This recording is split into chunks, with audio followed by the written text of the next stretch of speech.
Hello and welcome to Valley Sports Telegram's playoff recap for round one. It was an exciting round of action, and it's only fitting because this season has been a very exciting season of football. We have a couple upsets, we've got a couple blowouts, we've got some heartbreak, a little bit of everything, and we've got Corey Hall, Dijon Stanley, just doing what they've done all season. We'll get right into it in terms of the scores. In D1, Granada Hills was the number one ranked team. They were hosting number 16 Canoga. It was a 56-15 final. Like I said, Dijon Stanley, he was joined by his cousin Darrell. The rest of that Granada Hills team just taking care of business. Number 4 El Camino was hosting number 13 Fairfax. And that was a bit of an upset. It was close. It was a 27-21 final, Fairfax. Bit of an upset, if I do say so on that one. Number 5, Cleveland was hosting number 12, Lincoln. And Corey Hall, 42. Lincoln, 41. Get into that a little more in our recaps. Over in D2, Monroe was hosting number 16 Taft as the number 1 seed. And after a scoring burst in the first quarter, Taft kind of held on, and it was a 21-0 upset over Monroe. Number 2, Bell was hosting number 15 Arleta. That was a 13-7 victory for Bell. Panorama was hosting Pauley as the 3 hosting 14. It was a 35-14 final for Panorama. Number 4, Marquez outlasted number 13 Grant. This one was a nail biter. It was a 36-34 final. North Hollywood at number 5 was hosting number 12 Legacy. They came out on top 41-30. Number 6 King Drew also survived against number 11 Silmar. This was an 18-14 final. Silmar kind of tried to put the pressure on late, but a little too late.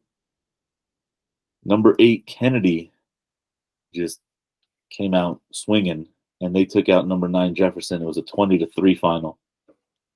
Down in D3, Chatsworth as the number 1 seed steamrolled the 16 Diego Rivera. It was a 58-18 final. Number 5 Wilson outlasted number 12 San Fernando. That was an 18-12 final. Number 6 Bernstein took care of business against number 11 Chavez. Got a note on that one. Anyone from Chavez is listening. If you have any connection with the person who works with the Max Preps account, please don't mess with it. Please. Number 1, you broke Kenny's heart. Number 2, it's not really professional. It's a little juvenile.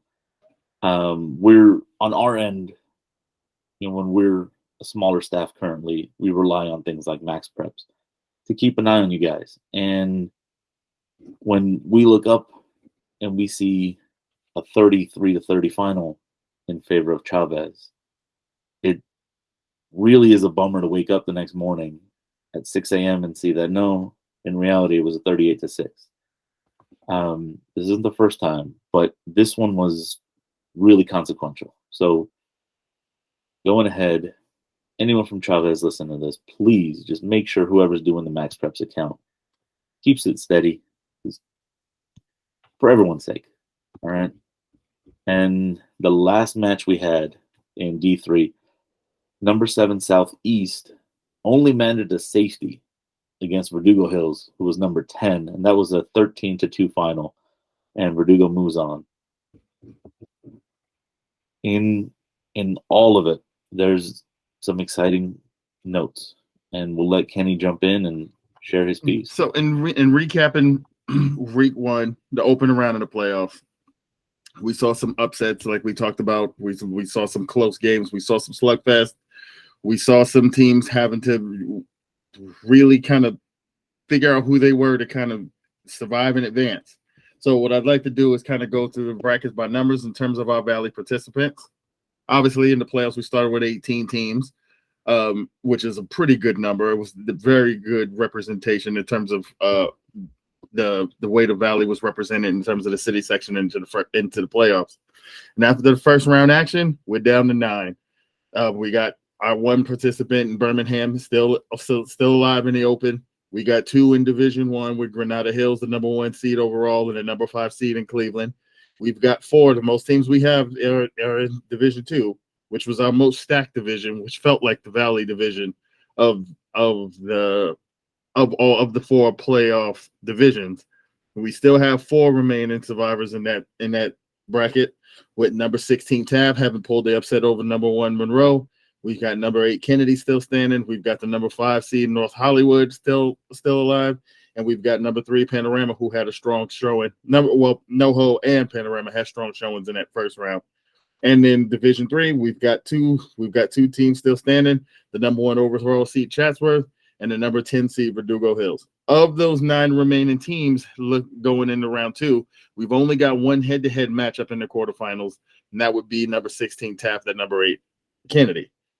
An interesting thing to note is if Granada Hills, Cleveland, and North Hollywood all win this coming Thursday, we would have 2 All-Valley matchups in the semifinal rounds in the playoffs in Division 1 and in Division 2, which would guarantee us to have Valley participants in championship games. So that's exciting, the way the brackets break down. We've still got a really good shot to see some of our Valley schools bring home some hardware at the end of the city section football playoffs. And it's definitely that exciting crunch time.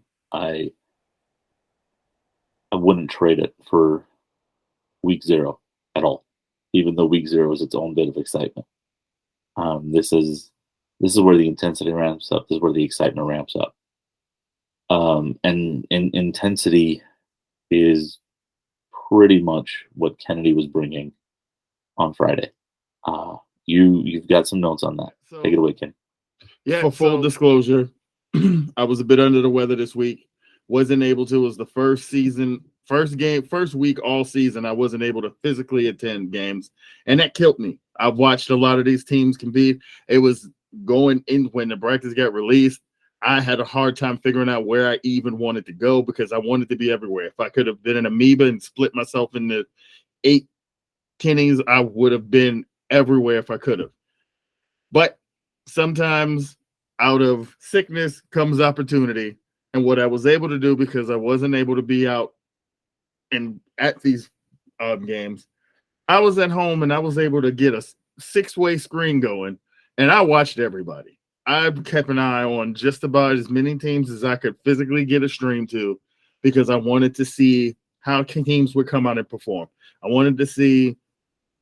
I had a bird's eye view to a bunch of our Valley participants to see how they would match up against teams from other portions of the city section, or just teams that there was a bit of familiarity with, because these teams all kind of know each other. These kids know each other, how they would perform. And one of the more intriguing matchups going into this week was the Kennedy matchup, having to go up against hosting number 9 Jefferson at home, because when you kind of went through the numbers on these 2 teams, it did feel like the seedings were correct here. These were 2 teams that appeared to be even in terms of their strengths, their weaknesses. This was a balanced matchup, and you knew it would be a tough game, and it played out just that way. This game was a complete slugfest in the first half. Neither team could kind of get a foothold of the game. The defenses did a great job on both sides, kind of digging in and not allowing the other team to kind of put any real points on the board. This game was 6-3 deep into the third quarter.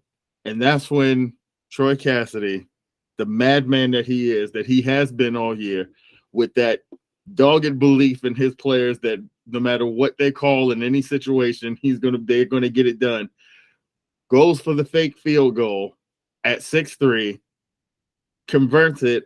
It goes for a touchdown. They bust the game open to 13-3, and you just kind of felt with the way that game was going that was kind of the early nail in the coffin.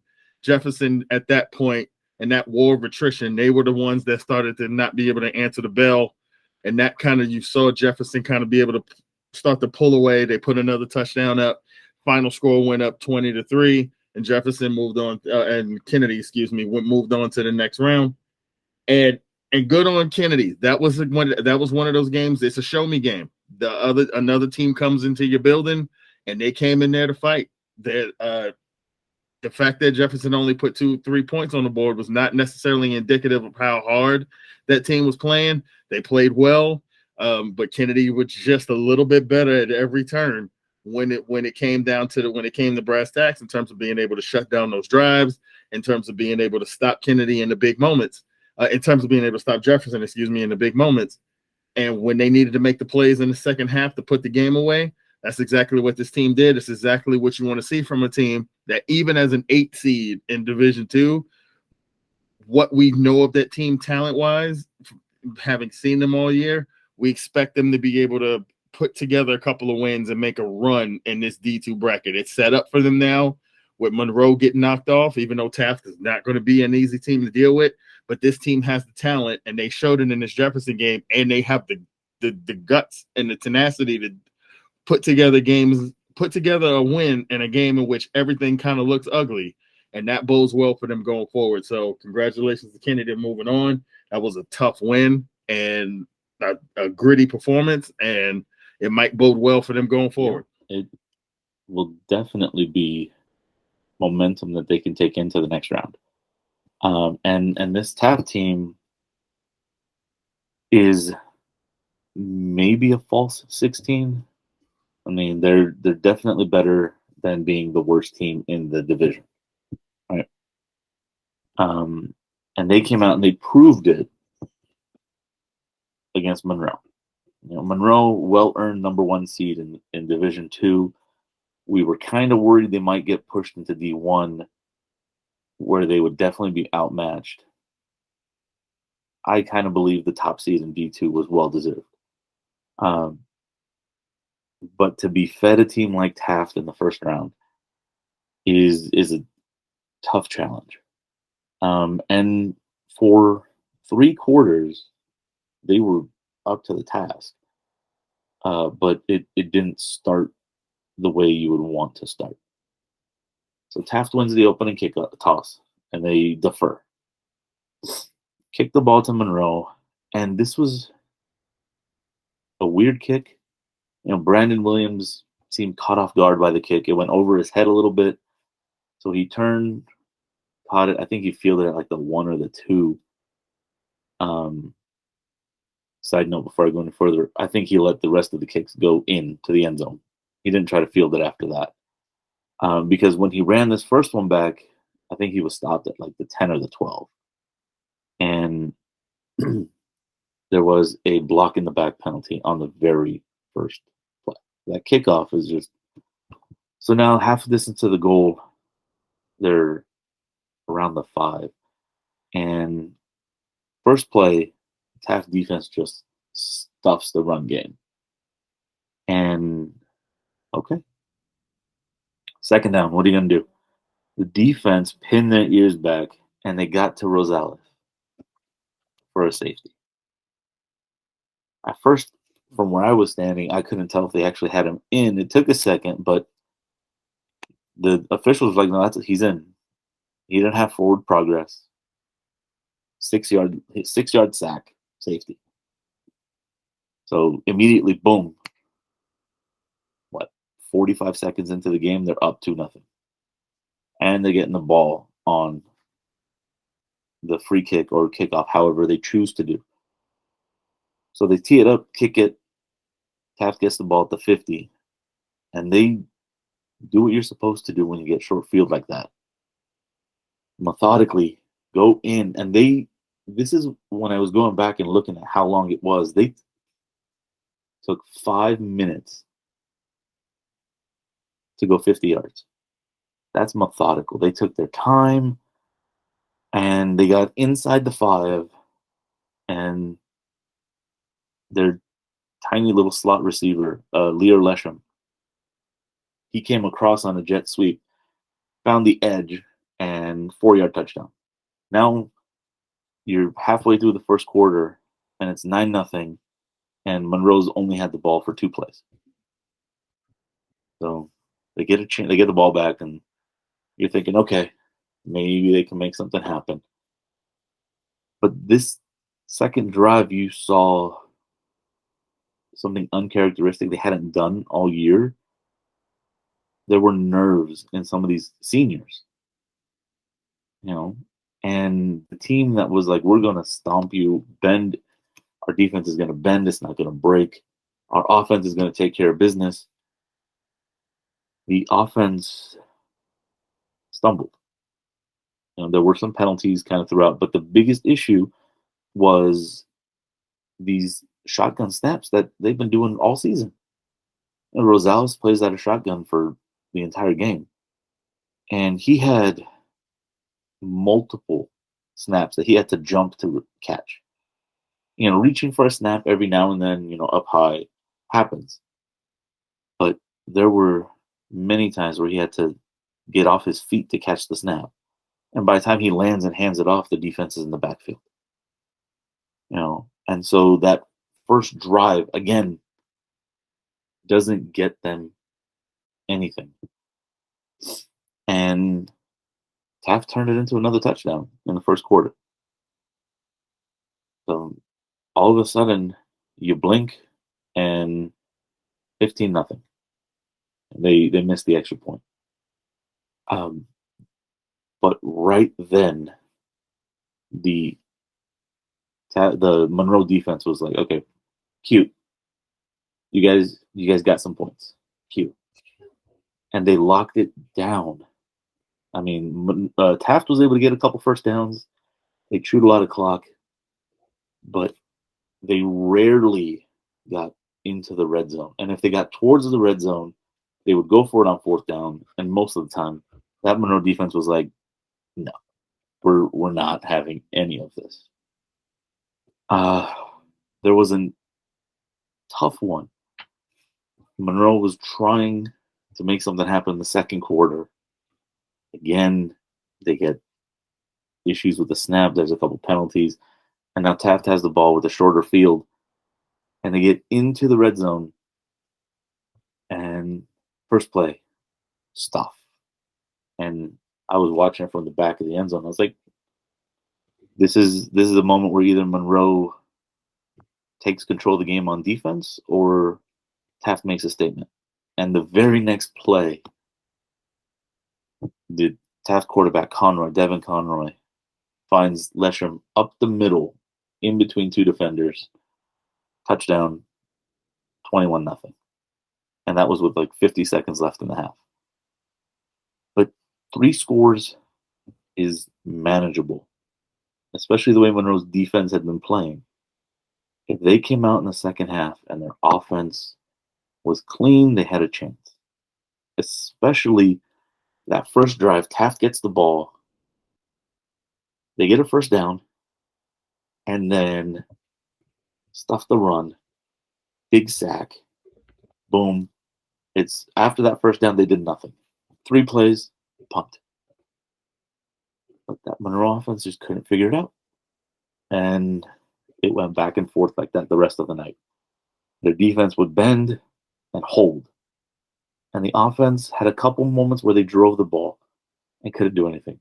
The one player who we know is the most explosive is Brandon Williams.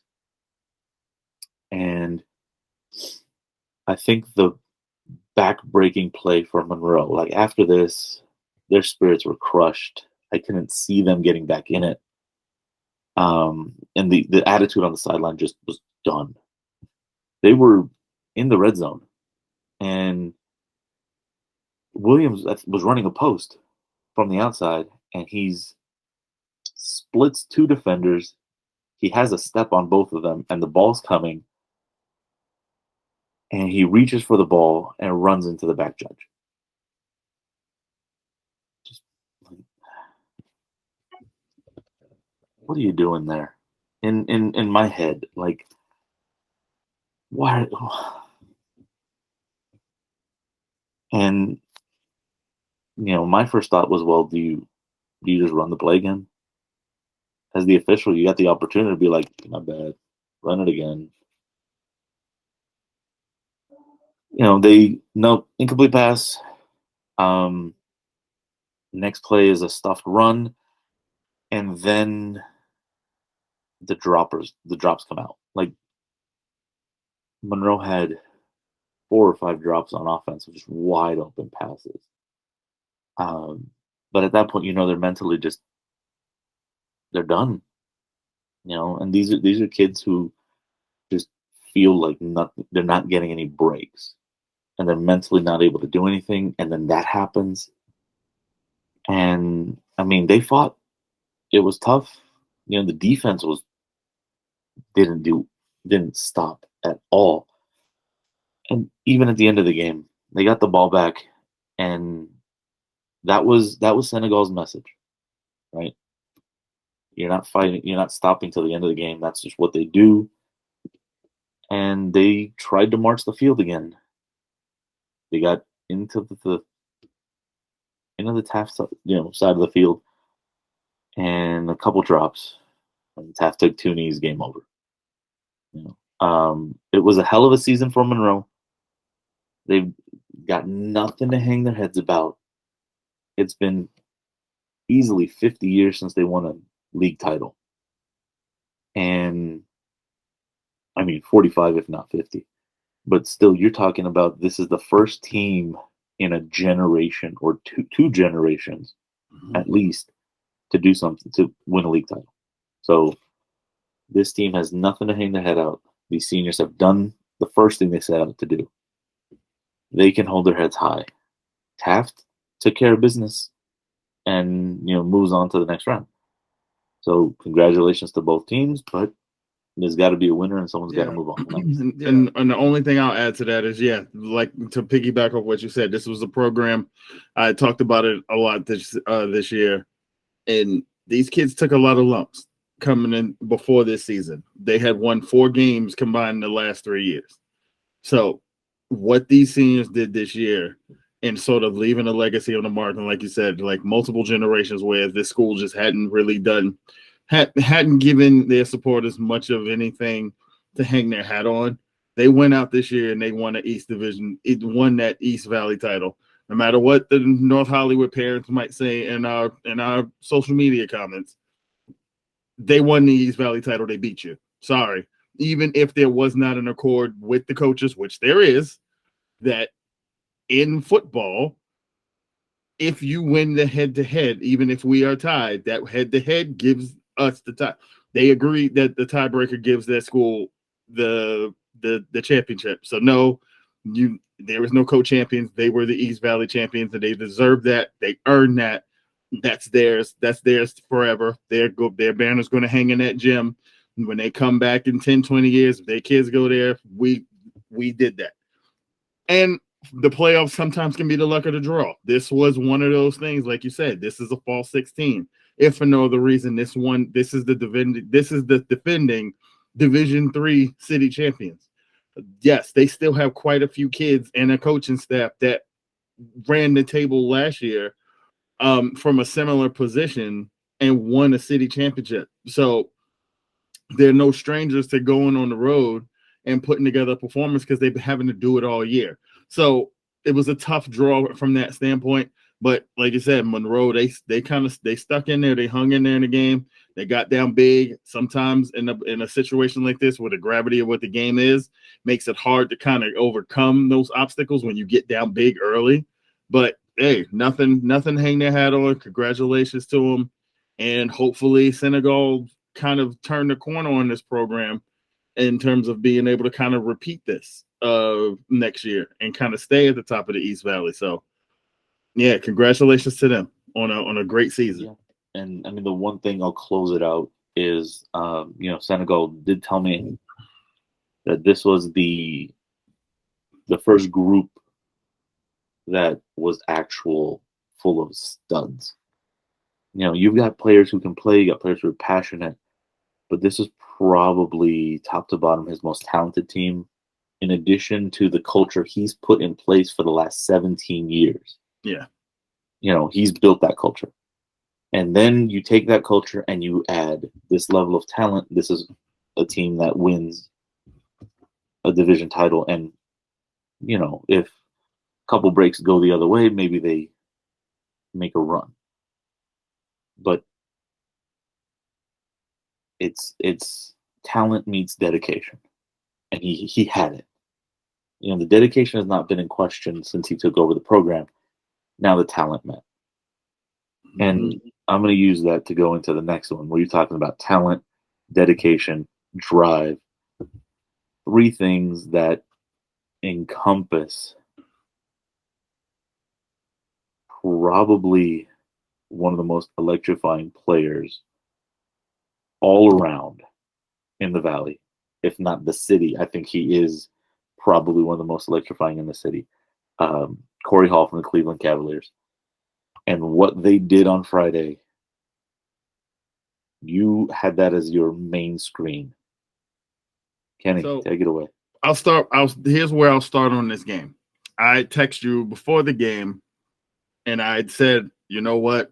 In preparing the gyms for the week, we did our brackets, and I said Cleveland. I had predicted Cleveland to win. But as I started to kind of dig into these matchups, in trying to provide some depth, a little bit of depth, or a nugget or two, when we write those gems about why you want to watch a certain game. You're predicting they're going to win, but why should I watch? And the thing that came across about Lincoln was this was a 4-5 team. They were slotted as a 12 seed, but there was something when I started to dig into the numbers and look at their season, their game logs for this season. They began to ring as a false 12 to me, because as a 4-5 team, their 5 losses, 44-5 combined record of the teams that beat them. So what that tells you is this team they were in some dog fights all year. And when you looked at some of those games, some of them they got blown out because they played against some teams that we're expecting to make a run in the open division right now, with a couple of those teams that beat them. And then there were a couple of those teams that were really good that they played them to one score, that they had leads in the game, which tells you that maybe they couldn't hold on to some of these games, but they were right there with some really tough teams. And we know Cleveland to be a tough team, but this is a team that's coming in as a 12 seed that's probably going to feel disrespected. And if you know anything about tournament play, especially if you watch March Madness, you know those 5-12s are very, very tricky. There is always a 5 seed that gets bumped by a 12 seed. Why? Because teams that are slotted in those areas are teams that we know are talented. Maybe they just didn't have the season they could have had that would have made them a higher seed, but they're here, and you're going to have to deal with them. So this game began to play out exactly what I had feared, in that this Lincoln team did not look like a team that was a 12 seed. This team looked like a team that should have been a 1 or a 2 seed, because they came in offensively with balance. They threw the ball all over the yard. They ran for a ton of yards. On defense, they came up with stops and plays. They were knocking guys around all over the place. This team came in and played a complete football game. They put 41 points on the board against just about any team on any night that they play. If they had played that way, they'd be sitting in the second round. But what transpired in this football game can simply be chalked up to, there was one guy on Cleveland's side that had so much dog in him that there was nothing that their coaching staff on the other side could do. There was nothing that they could game plan that was going to keep this kid from pulling his team on his back and saying, we're going to figure out a way to get this win tonight. He dominated in all facets of the game. You got to play well on offense, defense, and special teams when you're playing against a team that's playing well against you in order to win games. This man is a wide receiver, Corey Hall. He was lining up in the backfield, taking snaps at running back because they couldn't get the run game going. Donovan Powell, he had 10 for 80, but a lot of that came on a 25-yard chunk, and then he had another chunk that was like a 15-yard chunk. So he wasn't really able to move the ball the way they needed to. So they had to go to their special player to kind of get the offense rolling, running the football to kind of keep them in the game. Every time it looked like Lincoln was getting ready to pull away in this game, Corey Hall would make another play to keep Cleveland in the ball game. Lincoln extended the lead. Corey Hall came back with a 90-yard kick return for a touchdown to keep them in the ball game. When it was late in the game and they needed a stop, he made a play on the defensive end to help get Cleveland the ball back. The possession in which they ultimately took the lead, he was the one who caught the game winning, what ended up being the game winning touchdown, which their quarterback underthrew a fade route. Two defenders underneath Corey Hall. He went up and snatched the ball over two defenders. The ball should have been intercepted. I'm watching the ball in the air as I'm watching this game, and I'm saying, oh, this is a terrible way for this season to end. And he said no. He went up over the two guys. He snatched the ball down, and he came down with it. Oh, and then, by the way, he goes and he runs it in for the 2-point conversion as well. All I got to say about this game is the final score was 42-41. He had 6 touchdowns. You do the math, is what I've been telling people. If that's not a performance befitting city section lore, I don't know what is. This kid had an amazing game. I mean, his numbers were out of control. I mean, he had 438 yards from scrimmage, of all-purpose yards. He had 256 rush yards. He had 16 receiving yards and 2 touchdowns. So both passes he caught were touchdowns. He had 166 kick return yards in the game. Because that was an underrated part of the game was, yeah, he had the kick return, but he would often take a kick and get them set up on the 30 or the 40-yard line to give them a shorter field to try to keep and work their way down the field and stay in the ball game. He dominated in all phases, 438 all-purpose yards in the game, 6 touchdowns. I mean, it kind of speaks for itself. Like I said, all credit to Lincoln. That was a tremendous performance by that team. There were points in that game because of how dominant Corey Hall was playing that I thought that he was going to put Cleveland in a position to kind of run away with the game. And every time I thought Cleveland would catch up and get ready to roll on them, Lincoln would go right back down the field and score on them every time. This game was back and forth. It was easily one of the best games you'd ever want to watch. I would implore anybody who has the NFHS network, go on and you can watch that game on demand. Go watch it. It was a classic. It was a great game to watch. Both teams fought hard. You could tell guys on both sides were kind of fighting through injuries and just trying to gut it out to the end of the game. And Cleveland pulled it, and still, even with his heroics, they still almost lost that game because Lincoln took the ball after they went up 42-41 with a minute to go. Lincoln drove the length of the field, got all the way down in the scoring range, got in the red zone before Cleveland was able to make the play to kind of put the game away. Lincoln just kind of ran out of time. It was a classic contest. It was a contest that which Lincoln should have walked. I hope they walked out of that stadium with their heads held high, because, like I said, on any given night, anybody else, they would have won that game. It was just Corey Hall just refused to let them go home. And we'll talk about some other players. We'll talk about a few other players who had similar performances, but when you watch a game and you see that for one side, nothing's going right the entire game, you're seeing you're seeing defensive lapses. Lincoln's got wide receivers running wide open over the field where guys are just missing assignments, and wide receivers are just like, guys are turning around looking at each other like, who has him? You saw a Cleveland team kind of fighting to kind of get into this game mentally as a whole, as a unit. And Corey Hall was the one guy on the team that said, man, I don't care how much y'all are struggling. Y'all can get it together later. While we're out here, somebody put the damn ball in my hands, because I'm going to go get us a touchdown so we can move on. It was an incredible performance. Can't talk enough about this kid because we have been talking about him all year.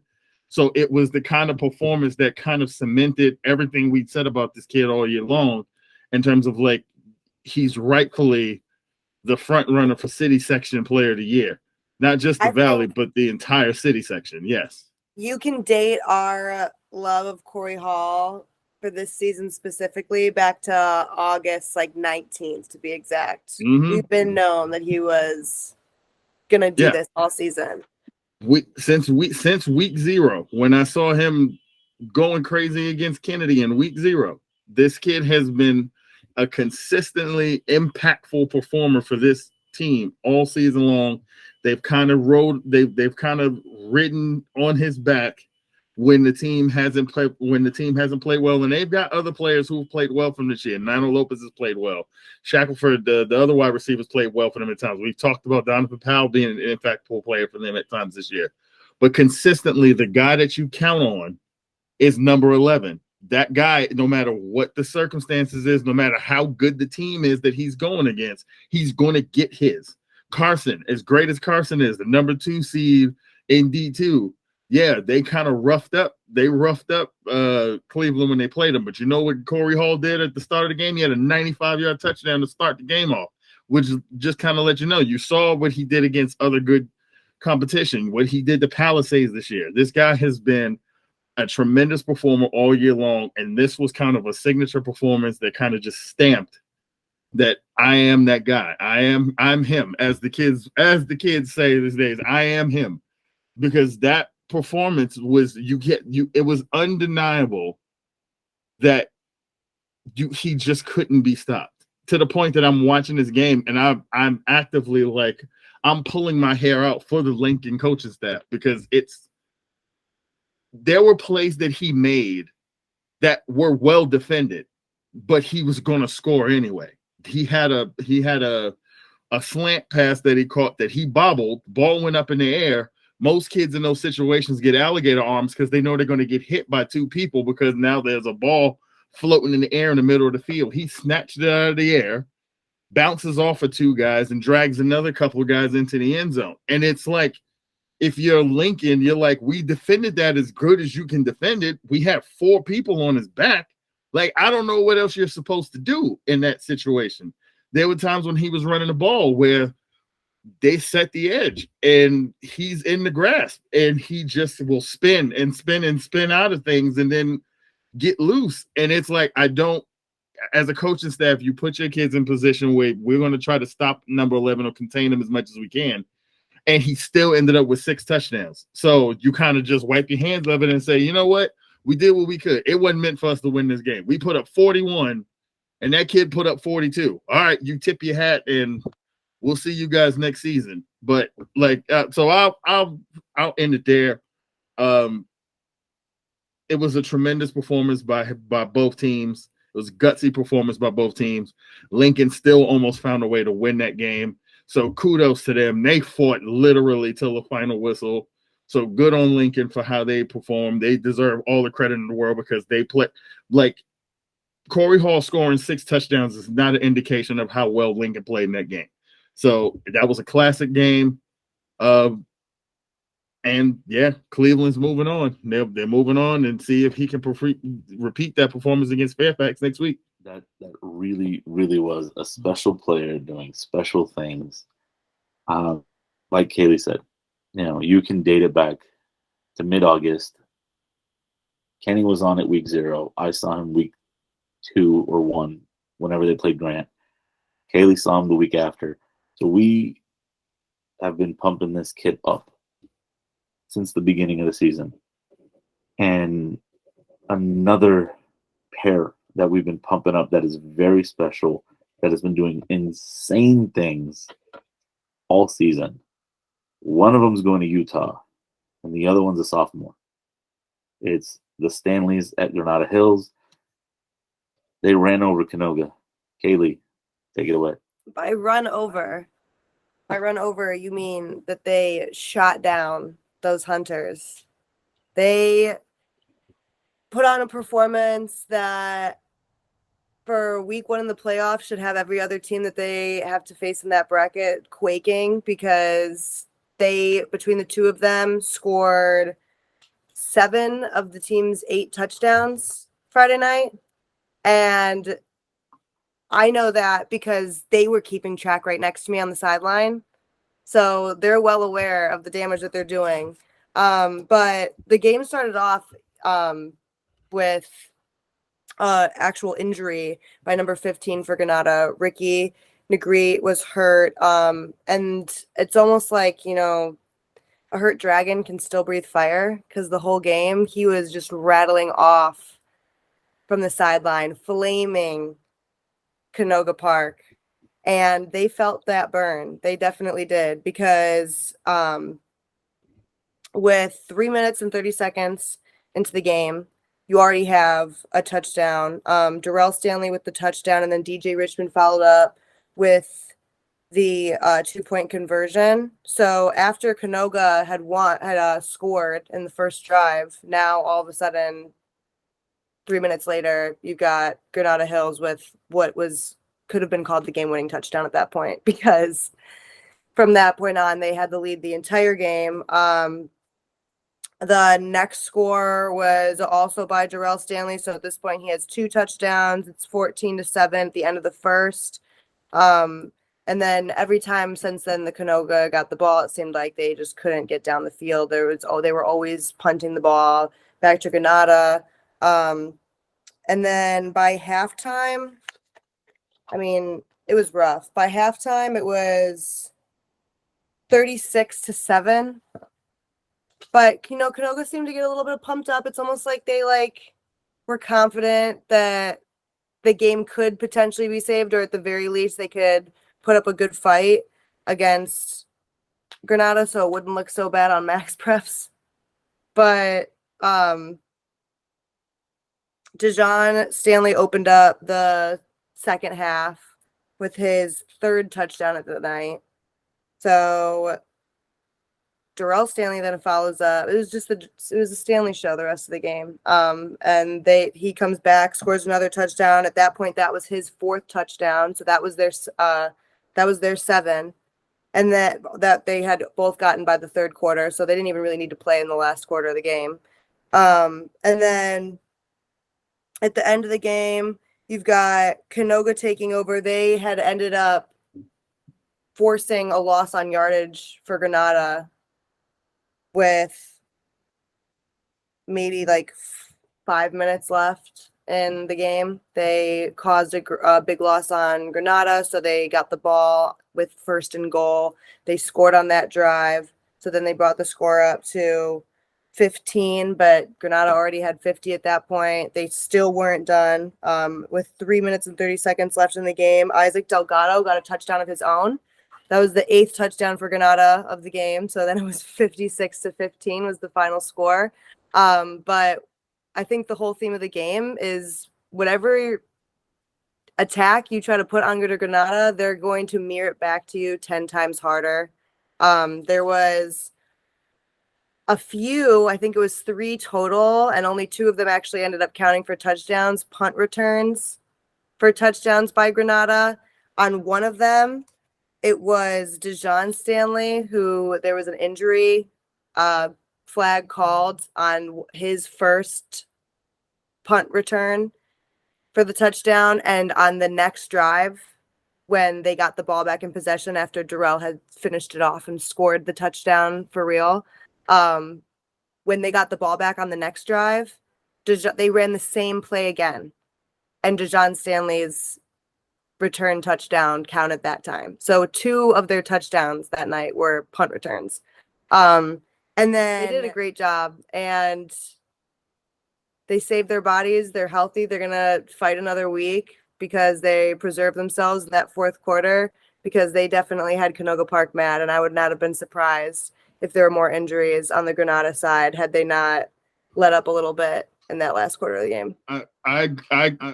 One of the things I wrote in my notes going into the game was this was the Will Breaker Bowl.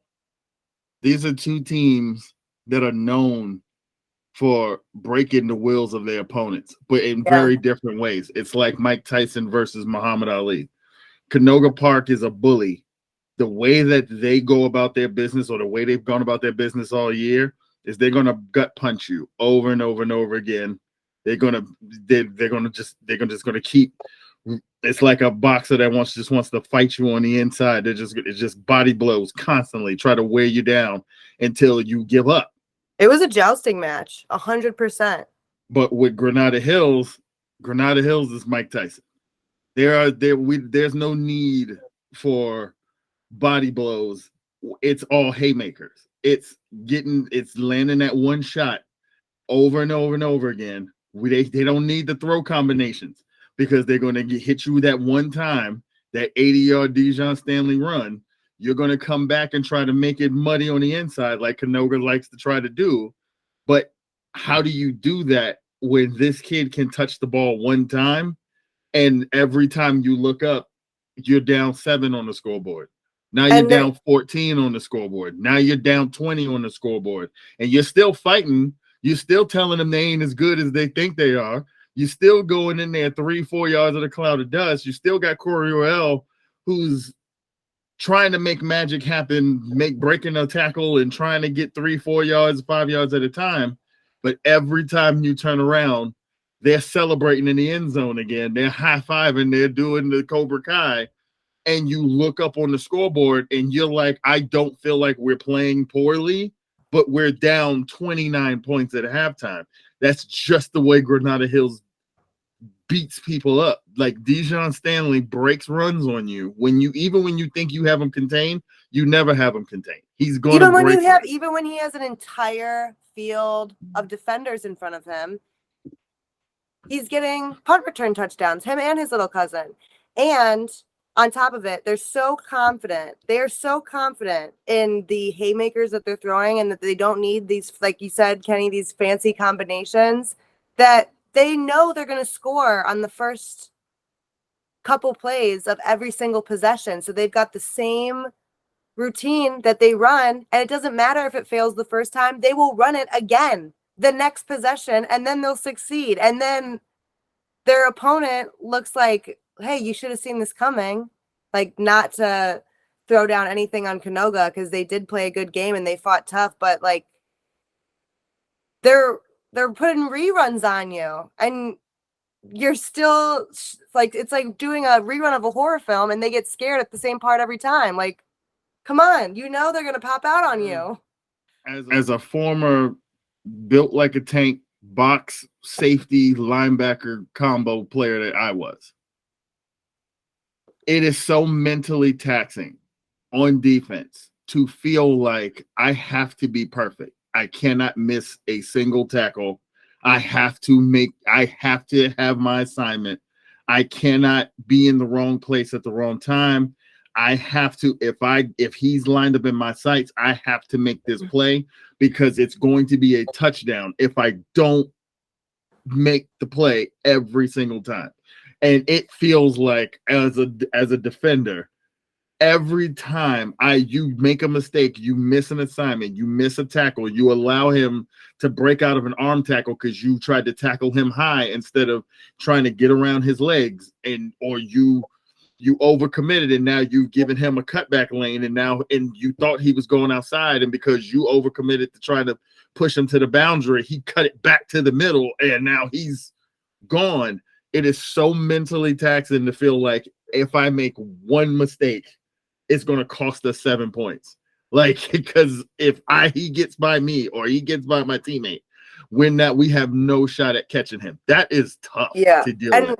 And regardless of the score, like, even when you look on the score, it looks like it was like nearly a blowout, but it was not for lack of trying on Canoga's part at all, because just like you said, the one time that they did see a mistake in the offense, on Granada's offense, their defense took advantage, because in the fourth quarter, that top of the fourth quarter play where the Granada was gonna, like, couldn't make it down the field at all, they were gonna punt the ball back to Canoga, and the kicker, I think the spike went over the kicker's head, and so that's when Canoga had gotten the ball back. first and goal, and then they took that opportunity to score. That's what brought them up to 2 touchdowns for the game, but there wasn't enough mistakes made for them to even have those opportunities. Yeah. And I mean, you have to be able to force the mistakes too. And when you have a team that's such a well-oiled machine like Granada, you can't really force them into a mistake because they don't seem to do anything wrong, and you can't force them to do something wrong because they're dictating the pace of play, which is big. And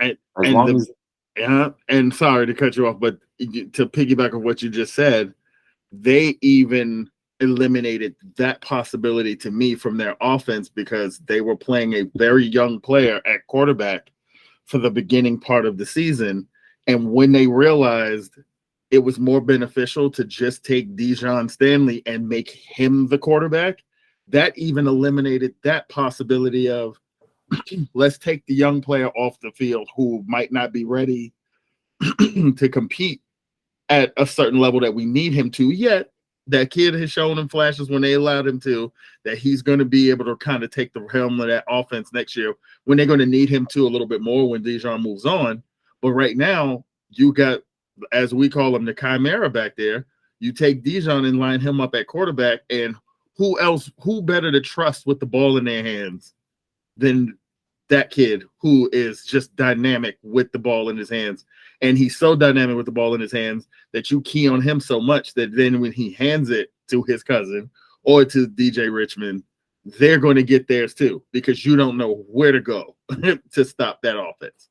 Absolutely. And like, I think that because the score was in such a deficit for Canoga early on, that they were able to, Granada was kind of able to, get a little comfortable and really try out those runs with DJ Richmond and with Darrell Stanley, because Dijon was not the star of the show. Make no mistake, he had 3 touchdowns.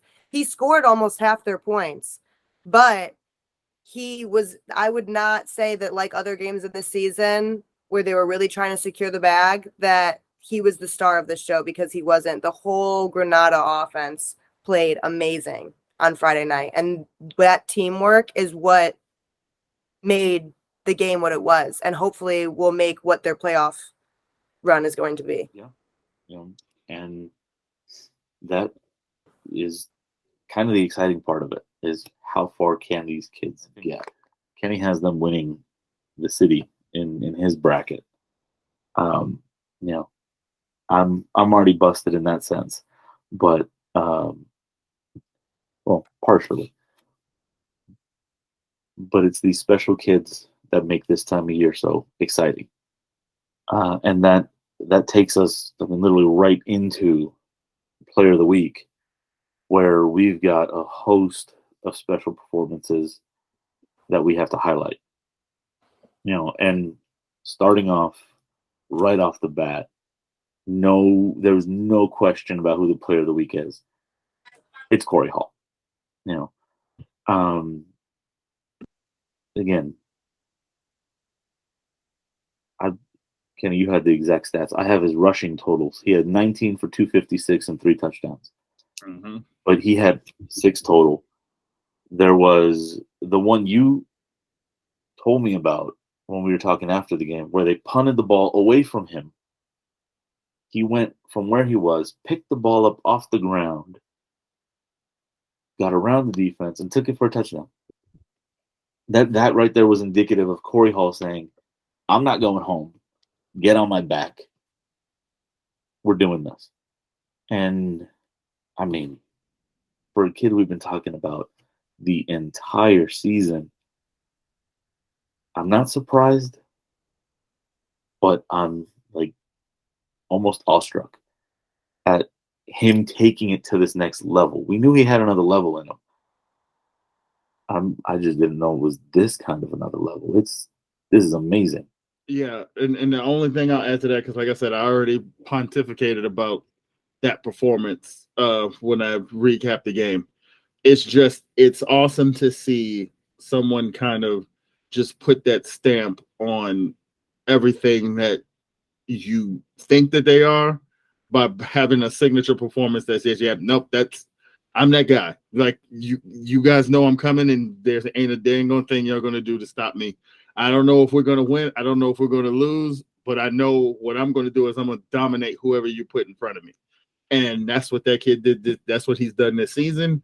And for right out of the gate, first week in the playoffs, he kind of showed you he's hungry. He's hungry. He wants a city championship on top of any accolades that he might receive at year's end. It's not enough for him to just be recognized as one of the best players in the city. This kid clearly wants to be a champion too. And when you talk to him, he lets you know, I've been slept on for a long time. I've known I was this good for a long time. But what's the best way to kind of put into anybody sleeping on you? Going out and putting on performances like this when the lights are on brightest, when everybody's watching, when everybody's paying attention to see who's going to step up at this time of the year. And when you put up 438 all-purpose yards in a playoff game, that's saying something. With 6 touchdowns, that's incredible. And there's a performance that rivals his, but it just,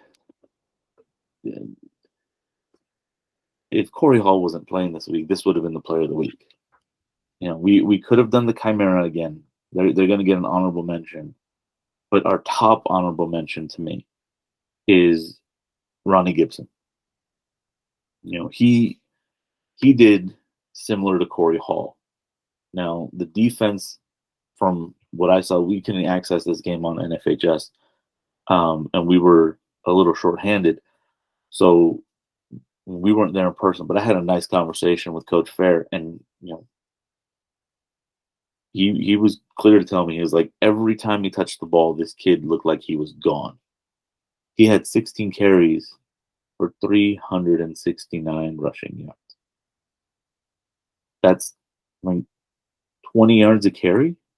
If my math is on, a little more than 20 yards a carry. That's insane. Now, Ronnie's a special talent. We've talked about his skill.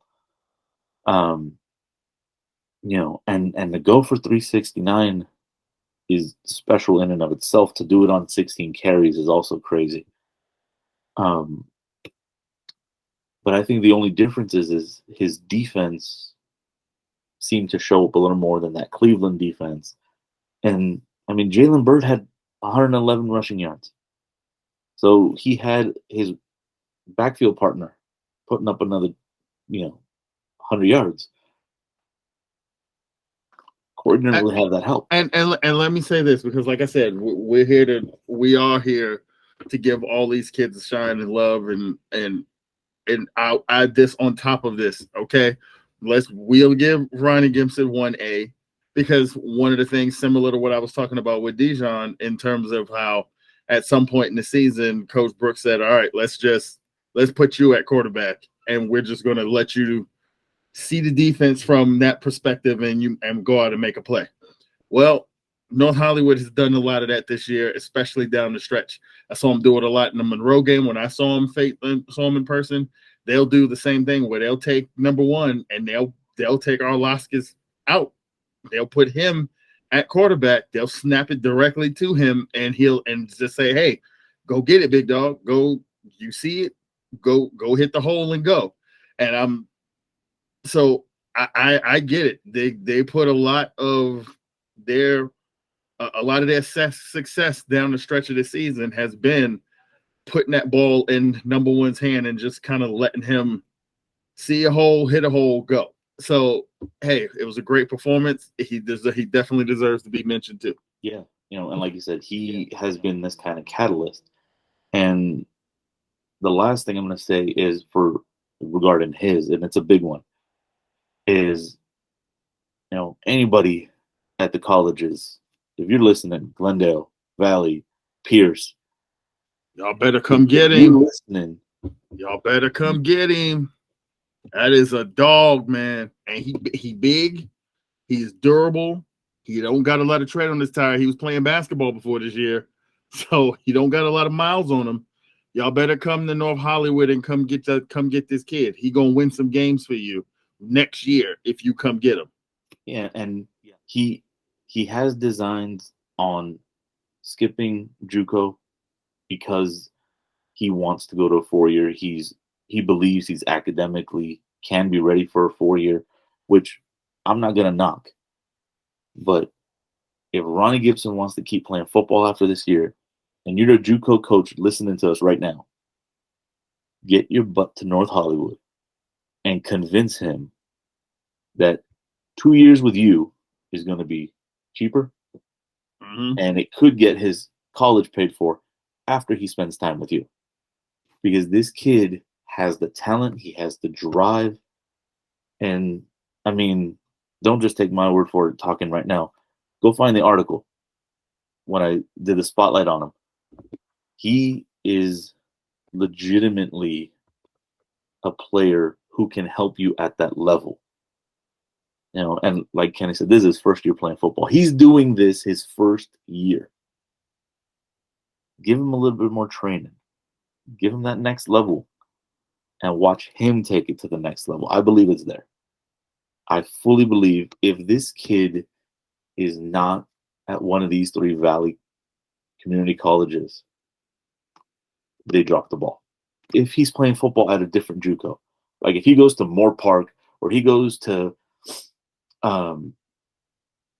one of the other ones, LA Southwest or whatever, these 3 schools drop the ball. And Ronnie Gibson, if you're watching this, do not write off junior college, because a lot of kids, once they get to the 4-year, they try to preserve their years of playing eligibility. Don't be in a rush to get to that 4-year and use up all your years of eligibility, because the older that you get and the more that you learn, the bigger, the stronger, and the better of a player you're going to be. Keep an open mind to these colleges, because they can only develop you further. And the last tidbit I'll even throw on top of that is he's the kind of talent. I'll even throw it out there and say he might not even need 2 years at a JUCO. He's the kind of talent that there might be some 4 years coming down there, these JUCOs, to come look at some other kids, and you see that kid pop, and you're like, oh, okay, well, I'm looking for them, but I'm gonna go take him too, because how long has he been playing? And he's playing like that. He might not need to at a JUCO. That's why he shouldn't cut that avenue off. Go get some more tape. Go dominate at a JUCO for a year. You might not need to be there for 2. You might be there for 1 and then be on your way to San Jose State or somewhere. So, hey, listen, but regardless, Burge, I know you be watching. Take your butt over there and go get that boy.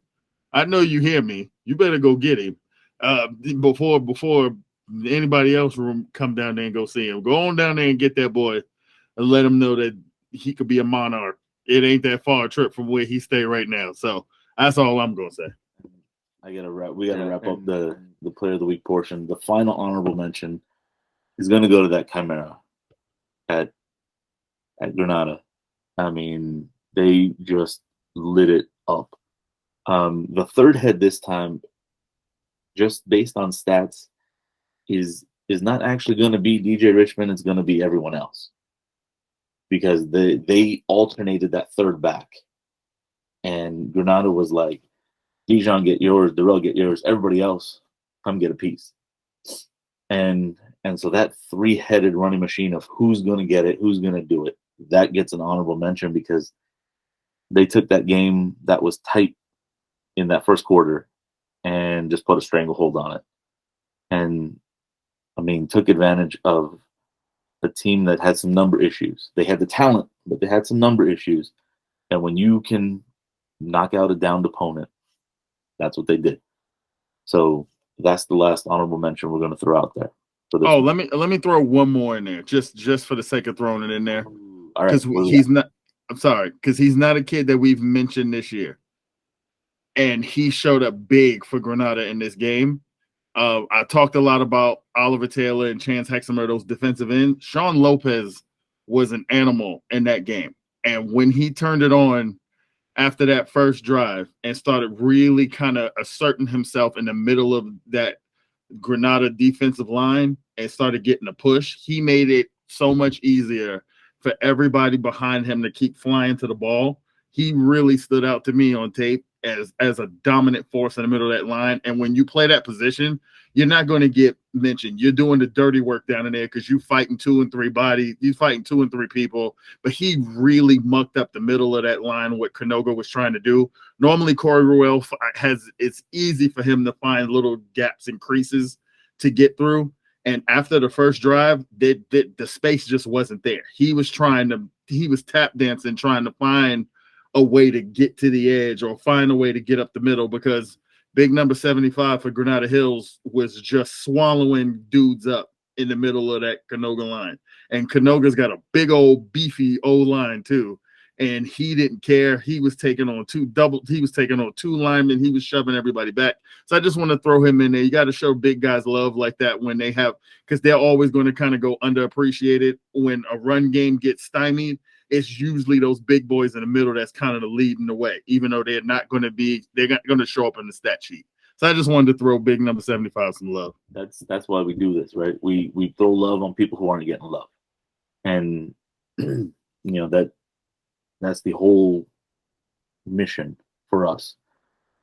Outside of whatever else we're doing, one of our core tenets is showing love throughout the valley, getting all these kids who haven't had any love, because they deserve it. Coaches that are watching, they deserve it. We've known for a while, and now we're actually getting them out there and putting the light on them, getting these kids' names out there. And, like we always say, show us some love, and we'll keep showing love to everybody.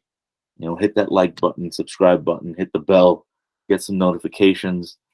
If you're jumping at our website, join the mailing list so you can get an email every time we pop one of these new articles out. And just keep pushing it. It's all about showing the love.